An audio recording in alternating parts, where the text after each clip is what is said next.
Instagram पर Italy की प्रधानमंत्री जॉर्जिया मेलोनी का मजाक उड़ाती रील अक्सर दिख जाती है। यूरोप की सबसे ताकतवर लीडर में शुमार जॉर्जिया मेलोनी को भारत में ट्रोल करने वाले उनके बारे में बहुत कुछ जानते भी नहीं। लेकिन इन वर्ल्ड लीडर्स की सोच भी बहुत अलग नहीं है। ये सोच मिस्र में हो रहे गाजा शांति सम्मेलन में देखने को मिली। एक ऐसे मंच पर जहां दुनिया भर की नजरें गड़ी हैं, पर यहां भी जॉर्जिया मेलोनी को तुर्की के राष्ट्रपति एर्दोगन और यूएस प्रेसिडेंट डोनाल्ड ट्रंप जैसे वर्ल्ड लीडर्स से सम्मेलन के टॉपिक से अलग कुछ कमेंट सुनने पड़े। सवाल ये है कि क्या वर्ल्ड लीडर्स भी आम लोगों की तरह हैं? क्या वो भी खुद को कमेंट करने से रोक नहीं सकते? ऐसा क्यों होता है? इसलिए न कि वो औरत है और औरत को उसकी काबिलियत से ज्यादा उसकी शारीरिक बनावट, उसकी आदतें और उसके बोलने चलने आदि के अंदाज से जज किया जाता है। उन पर कमेंट करने वर्ल्ड लीडर्स जो कम्युनिकेशन कोचिंग लेते हैं, स्पीच एनालिस्ट्स और बिहेवियरल कोच से सीखते हैं। एक एक शब्द नापतोल कर बोलने वाले ये लोग किसी महिला नेता के लिए हमेशा छिछली बातें क्यों कर देते हैं? गाजा सम्मेलन में ट्रंप भाषण दे रहे थे।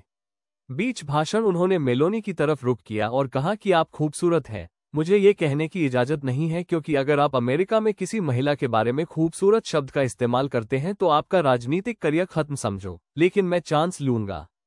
वो यही नहीं रुके, आगे फिर बोले कि आपको खूबसूरत कहलाने में कोई आपत्ति नहीं है ना? क्योंकि आप खूबसूरत हैं। इसी मंच से तुर्की के राष्ट्रपति एर्दोगन भी बोलने से नहीं चूके।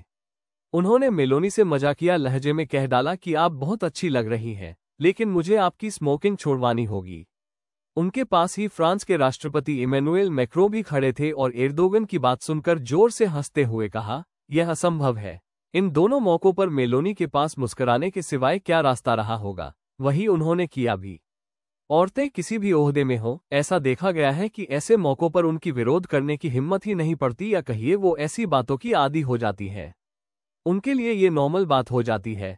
अब सोचकर देखिए, ये नेता क्या कि किसी मर्द लीडर को ऐसे कमेंट पास करते?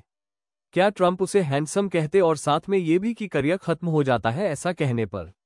या क्या एर्दोगन किसी नेता से कहते कि आप हैंडसम हैं पर फलां चीज छोड़ दीजिए?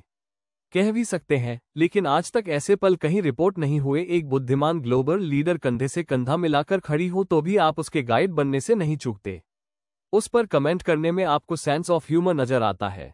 माफ कीजिए, इन हरकतों पर सिर्फ वही हंस सकते हैं जिन्हें महिलाओं पर कमेंट पास करने में मजा आता है। दुनिया भर में सत्ता की कुर्सी पर बैठी महिलाएं एक ही चीज से जूझ रही है, वो है बिन मांगी सलाह।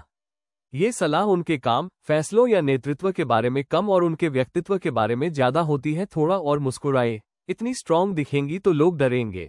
थोड़ी फेमिनिन बनिए, सिगरेट मत पीजिए। ये सब क्या है? ये सब सलाहें नहीं है। ये संकेत होते हैं कि आप जैसी हैं, दुनिया को ऐसी स्ट्रांग, स्ट्रेट फॉरवर्ड और फैसले लेने वाली औरत बर्दाश्त नहीं है। ये बात वो सीधे नहीं कह सकते, लेकिन अपने कमेंट से वो कुंठा जाहिर तो कर ही देते हैं। राजनीति में लैंगिक भेदभाव एक ओपन स्टेटमेंट की तरह नहीं दिखता। ये कभी शालीन लहजे में लिपटा कर दिया जाता है तो कभी कॉम्प्लीमेंट के रूप में, लेकिन असल में उसका असर वही होता है जो किसी डिसरिस्पेक्टफुल रिमार्क का होता है। महिला नेता के काम से ध्यान हटाने में उनकी मर्दवादी सोच को राहत मिलती है। वो बड़ी चालाकी से सबका ध्यान उसके काम से हटाकर उसके रूप, व्यवहार या पर्सनल चॉइस की तरफ कर देते हैं।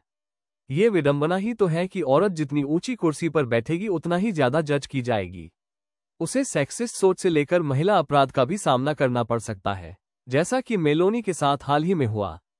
इटली की पोर्न साइट पर उनकी और अन्य महिलाओं की फोटोज बिना अनुमति के पोस्ट की गई।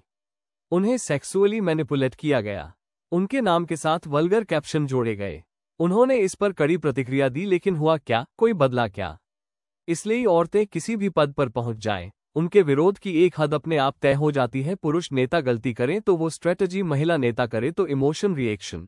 पुरुष अगर निर्णायक हो तो स्ट्रांग लीडर, महिला अगर स्ट्रांग हो तो रूड कही जाती है। अब एक इटली के अखबार को ही ले लीजिए। इस अखबार ने मेलोनी को मैन ऑफ द ईयर कहा था। उनका तर्क था कि इतनी स्ट्रांग लीडरशिप है तो मर्दों जैसी है। समझ आया आपको कैसे लीडरशिप, बहादुरी, बुद्धिमानी आदि का पैमाना आज भी मर्दों से जुड़ा है। आपको सुभद्रा कुमारी चौहान की वो कविता याद है ना? खूब लड़ी मर्दानी, वो तो झांसी वाली रानी थी। जंग में अपनी वीरता दिखाने वाली स्ट्रांग औरत की तारीफ मर्दानी बताकर की गई। सुभद्रा जी ने कई साल पहले ये कविता लिखी थी, तब शायद उन्हें यही विशेषण सही लगा हो। लेकिन आज इतने साल बाद भी बहुत कुछ बदला नहीं दिख रहा। नेताओं से लेकर मीडिया या सोशल मीडिया तक महिलाओं के लिए विशेषण उनके व्यक्तित्व के अनुरूप न होकर मर्दों की सोच पर टिके नजर आते हैं।